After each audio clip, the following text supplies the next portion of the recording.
Tantor Audio, a division of Recorded Books, presents Dogs for Dummies, 2nd edition, by Gina Spadafori, narrated by Eva Wilhelm. Limit of liability, disclaimer of warranty. The publisher and the author make no representations or warranties with respect to the accuracy or completeness of the contents of this work, and specifically disclaim all warranties, including, without limitation, warranties of fitness for a particular purpose. No warranty may be created or extended by sales or promotional materials. The advice and strategies contained herein may not be suitable for every situation. This work is sold with the understanding that the publisher is not engaged in rendering legal, accounting, or other professional services. If professional assistance is required, the services of a competent professional person should be sought. Neither the publisher nor the author shall be liable for damages arising herefrom. The fact that an organization or website is referred to in this work as a citation and/or a potential source of further information does not mean that the author or the publisher endorses the information the organization or website may provide or recommendations it may make. Further, readers should be aware that Internet websites listed in this work may have changed or disappeared between when this work was written and when it is read. Forward. These days, people's pets have become bona fide members of the family. Moving from the kennel to the couch, they share our beds, family rooms, and holidays, and are recipients of our kindest impulses and utmost concern. Yet pet owners know that a pet is also a big responsibility because they are dependent on us for almost all of their basic needs, including food, water, shelter, and love. A pet is a living being whose life your human family will shape, share, and nurture. A pet partnership is a lifetime commitment. Do it right, and your pet will become an important and valuable part of the family for years to come. Do it wrong, and you've broken a sacred covenant between mankind and man's best friend. As a veterinarian who's done thousands of new puppy and kitten visits, and as someone who works with the leading veterinary experts at most of the major veterinary schools in the United States, I've had the good fortune to see firsthand what steps you can take to begin your pet ownership the right way. Luckily, they are all found in the wonderfully written, comprehensive book that you hold in your hands, Dogs for Dummies, written by Gina Spadafori. Many veterinarians recommend this award-winning book to new pet owners because it so quickly and easily delivers the information that clients want and pets need. It's a proven in-the-trenches look at the simple steps you can and must take to make your pet an ideal pet, one that is well-behaved, content, and perfectly integrated within the human family. I enthusiastically recommend Dogs for Dummies to all of my clients and to millions of pet lovers through my work on television, radio, and in print because the book is both a comprehensive manual and a quick reference, is easily understandable yet authoritative, and is inspirational as well as instructional. Complete this educational book and you'll have an honorary doctorate degree in the bond. Buying this book is most certainly one of the greatest gifts you can give a beloved pet. By following the principles, plans, and proven positive approaches described in Dogs for Dummies, you'll be the owner every pet wants and deserves, informed, responsible, and loving. Marty Becker, DVM. Introduction. Welcome to the 2nd edition of Dogs for Dummies, the canine reference for those who want all the basics covered in one easy-to-use book. Well, you've found it.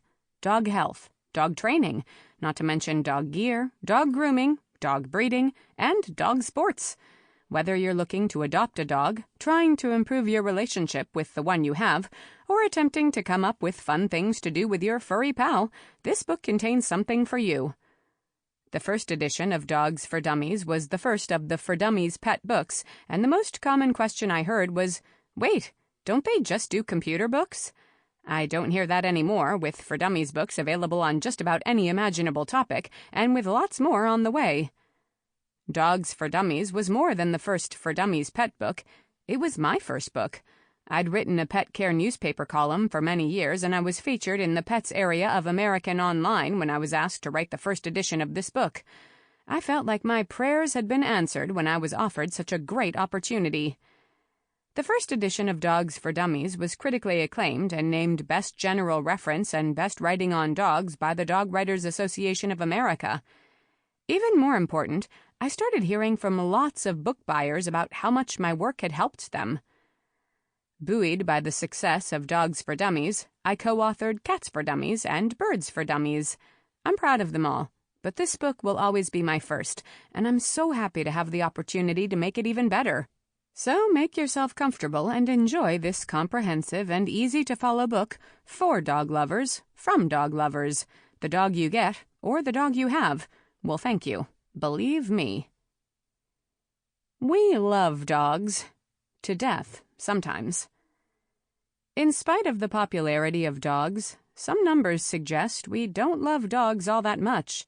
How can anyone explain a society where doggy birthday parties and doggy daycare aren't all that rare, but millions of dogs are put to death every year in humane society shelters and municipal animal control facilities?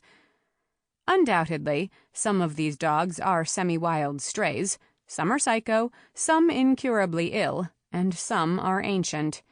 But many are none of those things. They're healthy, young, beautiful dogs, mixes and purebred both, who will die because the people who took them in don't want them anymore, for reasons as frivolous as redecorating and as serious as biting. And what about the puppies who won't make it? Where did they come from? Some end up in shelters as part of oops litters. Others are leftovers from litters planned by people who overestimated the demand for golden retrievers or poodles or Rottweilers and got tired of the extra mouths to feed. Because no one wants to imagine the worst, everyone who has ever dropped a dog at a shelter imagines that he ends up in a perfect home. For many, that home is in heaven. Such is the dark side of a dog-crazy society. How do dog disasters happen? Too many decisions about dogs are made because of emotions, not facts. The truth is, most of us are suckers for a puppy face. Few things are more adorable than a puppy, no matter the breeding. They are endowed with noses like licorice jelly beans, big eyes that sparkle with curiosity and affection, big paws and gangly legs that give them an adorably bouncy gait, and soft, fluffy fur that's better for snuggling than any teddy bear ever made. Like human babies, puppies even smell special. My own theory is that they are made this way as some kind of ingenious natural defense to keep the humans they rely on from seeking revenge for every carpet soiled, every finger nipped, and every couch corner chewed during what can seem at times a very long babyhood and adolescence. You come upon your wondrous puppy in possession of your new and very expensive running shoes, the upper of the left one neatly severed from its sole by sharp puppy teeth. You feel the blood rush to your face. The puppy stops, a piece of fine leather dangling from an eye tooth. Before you can snap his little neck, he's running toward you, stumbling over those big paws of his, every inch of his body happy to see you. And before you know it, you're smiling. See what I mean? Do you think a wild dog would fall for cuteness? Think again. He'd nail him if they had been his running shoes, or his tasty leg of rabbit. Cuteness counts for nothing in the wild. The awe factor. It's a shame we aren't a little less impressionable where puppies are concerned. Every year, hundreds of thousands of people bring puppies into their homes, many after little more than a moment or two of thought. If you take away only one thing from this book, it should be that getting a dog on impulse offers low odds for a successful relationship. Still, it's easy to see how it happens. Maybe you see a puppy at the mall, in a pet store window that's emblazoned with the symbols of every credit card in your wallet. Or maybe you get waylaid by a couple of kids outside the grocery store, hawking a box of free puppies. And you say the amount of shedding isn't really that bad? You ask the nice people at the pet store while cuddling a collie pup, thinking of your navy blue couch and your closet full of basic black. The puppy sighs and snuggles against your chest. Soon you're adding a lint brush to the growing pile of supplies on the counter, and lest you start to worry about the cost, the sales clerk quickly points out that you can always breed your dog and get your money back with puppy sales. You look at that wonderful puppy face and imagine 7 more just like her, and then 7 times the purchase price in your pocket. A beautiful pet and a return on your investment? Sold. Or maybe you're moved by pure altruism. "Say, mister, that one really seems to like you," says the kid in front of the market as you stop just long enough to cuddle the pup with that amazingly adorable patch over his eye. The puppy is licking your fingers while your brain struggles to work this dilemma out. You know you ought to call your spouse. But hadn't you talked about getting a dog someday, now that you've bought a house? How much effort can a little puppy be? You always had dogs when you were a child. How can you deny your children that pleasure? "Dad says if we don't get rid of him today, he's going to drown him," says the kid urgently. "Not Patch!" you yell, and a little while later you're driving home with a puppy in your lap and 10 pounds of puppy food in the trunk of your car. Puppy love is fleeting. When it comes to puppies, love at first sight is a disaster in the making. A year later, Patch and the collie touch noses at the shelter. On TV, Timmy never seemed to care about Lassie's fur on his jeans, but you can't stand it on your clothes anymore. As for Patch, who'd have thought he'd turn out to be so large? You have neither the kind of space nor the time for the exercise he needs, and you're tired of yelling at the kids over whose turn it is to clean up the yard. One dog isn't house-trained, the other never seemed to understand that chewing wasn't okay. Not surprising, because neither dog was ever trained as a puppy. They're still nice dogs, though, young and apparently healthy. A country home, a little training, and they'd be perfect. For someone else. Problem is, they aren't so cute anymore. Maybe they both make it. Maybe neither does. It's not your fault, is it? A preventative approach. Nobody adopts a dog guessing that they'll be dropping him off at the shelter later. Just thinking about doing so is heartbreaking. You get a dog because you want a loving, well-mannered companion, a playmate for the children, a crime deterrent, perhaps. The most important factors in determining whether you end up with your dream dog or an ill-mannered and possibly dangerous beast is how well you educate yourself before you buy, and how well you educate your dog thereafter. That's part of what this book is all about, preparing you to make the right selection when you're ready to adopt a dog, and giving you the information you need to make good on the bright promise of that first meeting. Improving the dog you have.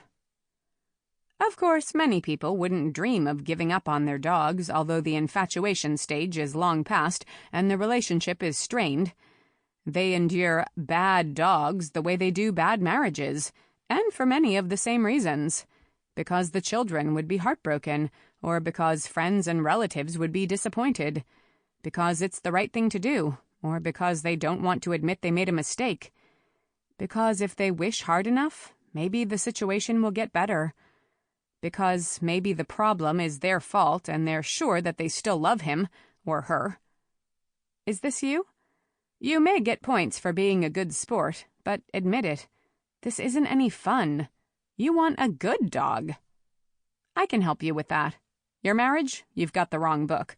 Although there is a For Dummies book on making marriage work, and another on rekindling romance. Why you need this book. A saying in dog training circles, "Every handler gets the dog he deserves," refers to the fact that your chances at success are directly related to your abilities to choose, raise, and live with your dog properly. What you put in determines what you get out. In the more than 10 years that I've been advising people about dog problems, I've discovered that, more often than not, the lack of accurate information, not the lack of effort or concern, is the #1 reason for doomed people-pet pairings. What kind of dog do you deserve? I think you deserve a healthy, happy, and well-mannered canine companion, and I'm going to show you how to get one, or turn yours into one. And then I show you how to have a great time sharing your life with your wonder dog. Becoming an informed consumer. Think about what you did before you bought your last car or television set. You probably comparison shopped, trying to figure out which manufacturer made the product that was best for you in terms of its specifications, its reputation for reliability, and its cost to purchase and maintain. If you're young, single, and in an entry-level job, I'm guessing you didn't buy a minivan. Likewise, if you spend a lot of time ferrying your daughter's soccer team to the pizza parlor on Saturday afternoons or buying plywood sheets for the latest home improvement project, your choice wasn't a sporty economy car. As for the TV, you probably took a tape measure with you to make sure that it fit in your entertainment cabinet. Now, consider the following. If things go right, you'll have a dog longer than you'll keep a new car and probably longer than a TV will work. So why should it come as a surprise that you need to shop carefully for a dog? Take your time, study the specifications, determine the rate of defects, consider the cost of maintenance. Even do your homework on the person from whom you get a dog, because if you have a warranty, you want to deal with people who will be there when you need them. You need to be a savvy shopper before you get a dog and every day after. Keep in mind that you'll be buying food and supplies for the life of your dog. Don't worry, I'll give you tips.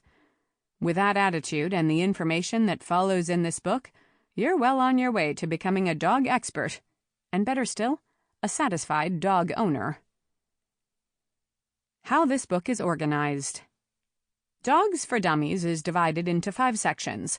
If you're looking for a dog, you might want to start at the beginning. If you already have a dog, you can skip around, checking out the chapters that address your most urgent dog problems. If you want to impress your coworkers by explaining the difference between the 2 kinds of terriers, you probably want to read the whole book. No matter the order you choose, here's what you'll find. Part 1.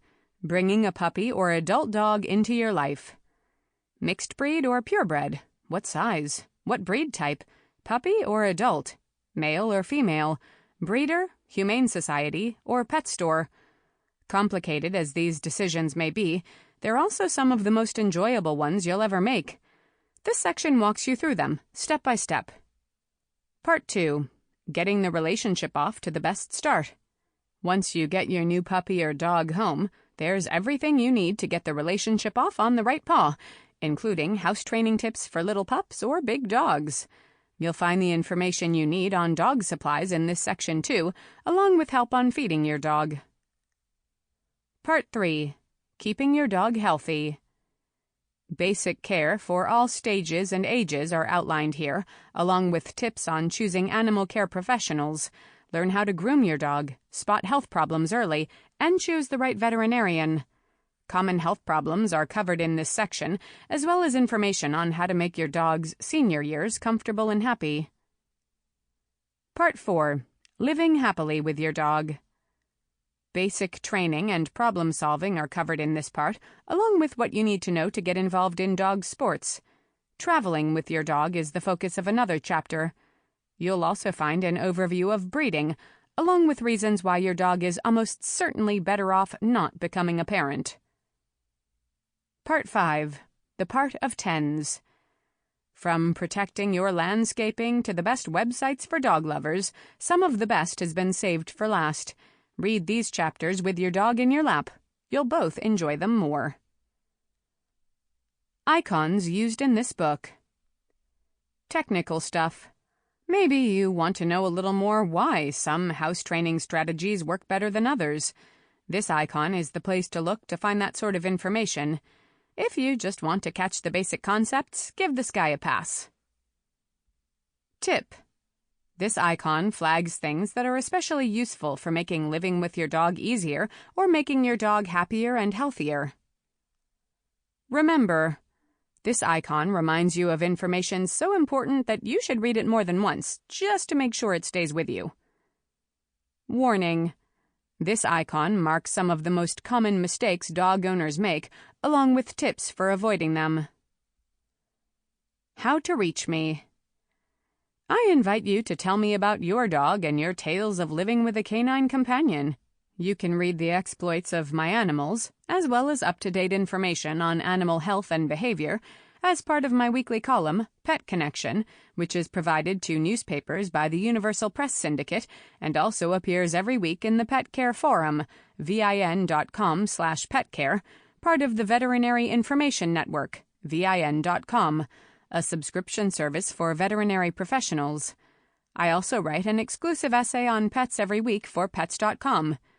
You can email me at write2gina@spadafori.com, but snail mail is just as nice to get at the following address: Gina Spadafori, PMB 211, 5714 Folsom Boulevard, Sacramento, California, 95819.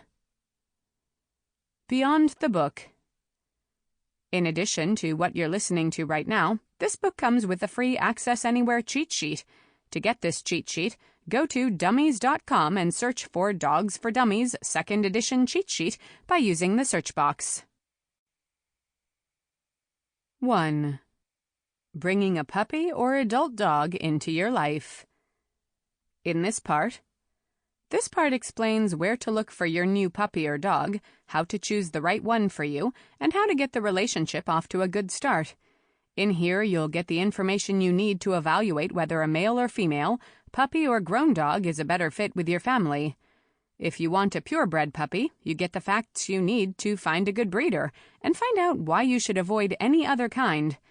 Considering a grown dog, a mixed breed? Good for you! I give you plenty of information in this part to help you find a good source. Chapter 1. Considering the Canine Possibilities. In this chapter, choosing the right breed, factoring in energy, fur, and intelligence, deciding on age and gender. You don't have to spend much time looking at dogs to realize that our canine companions may have started out as wolves, but we've meddled some since then with amazing results. No matter how many steps or how many hundreds of years passed, imagining the ancestor of a Maltese or a toy poodle as a wolf is difficult at best. A Malamute, sure, a German Shepherd, and maybe even a Collie. You can see the wolf in them. But a Maltese? Fluffy, sweet-natured, and small enough to fit in an oversized purse. It's hard to imagine such an animal chasing deer through a frozen forest or lifting a muzzle to howl at the moon. But if you spend some time observing even the smallest, most adorable dogs, you will see the wolf. The same is true of every dog that has set foot on this earth since dogs began, generations of hounds and herding dogs, lap dogs, and sled dogs. Despite the best efforts of our species to change their species, dogs are still, at heart, the animals they came from.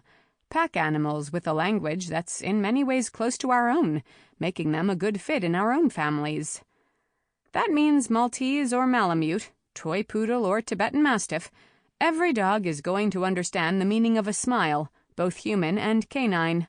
Every dog is going to enjoy a good sniff of, and probably a roll on, the most disgusting, smelly thing available. And every dog, no matter the mix or breed, wants to be part of a family, a pack. Considering canine packaging.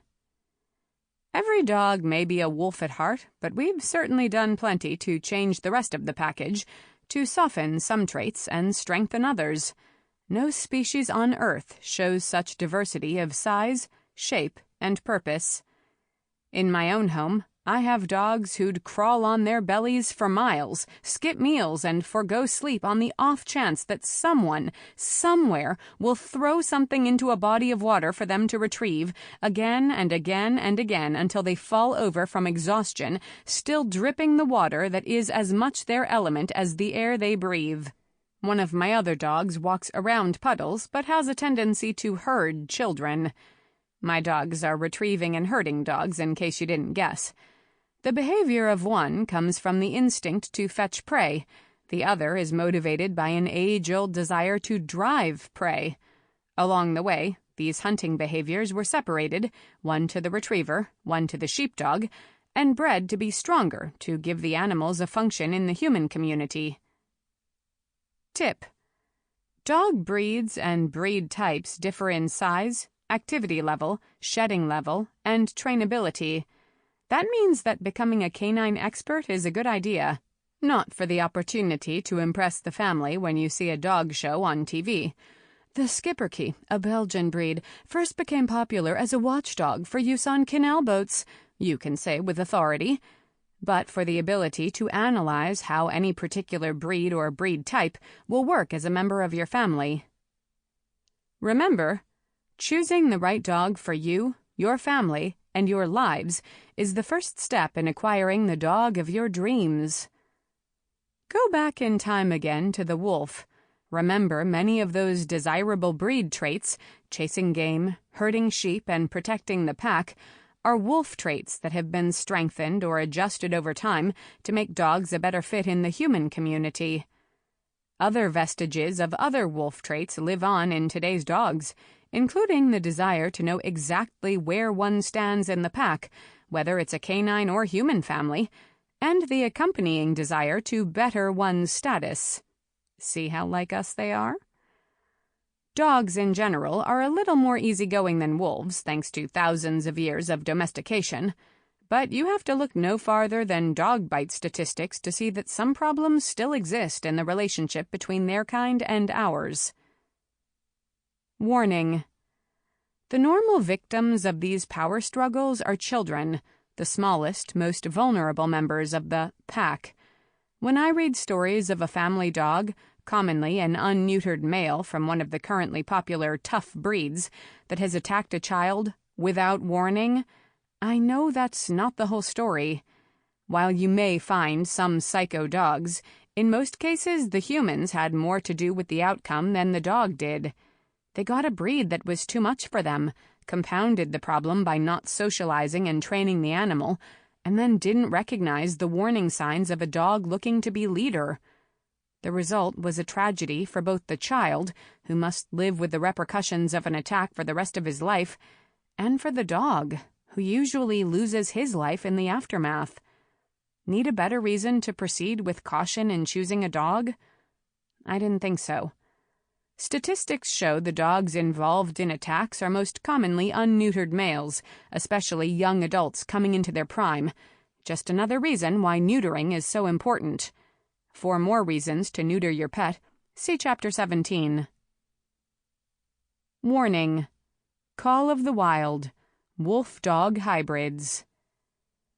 We never seem to get the balance right when it comes to wolves. First we hated them, almost to extinction. Now we love them, and their close relatives, wolf-dog hybrids, with a devotion that is for many wolf dogs as lethal as the hatred it replaced.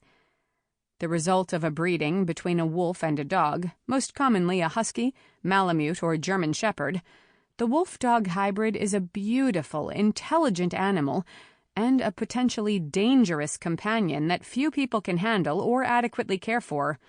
They are often destructive and can rarely be house-trained. Determined and resourceful escape artists, they can be chillingly efficient predators.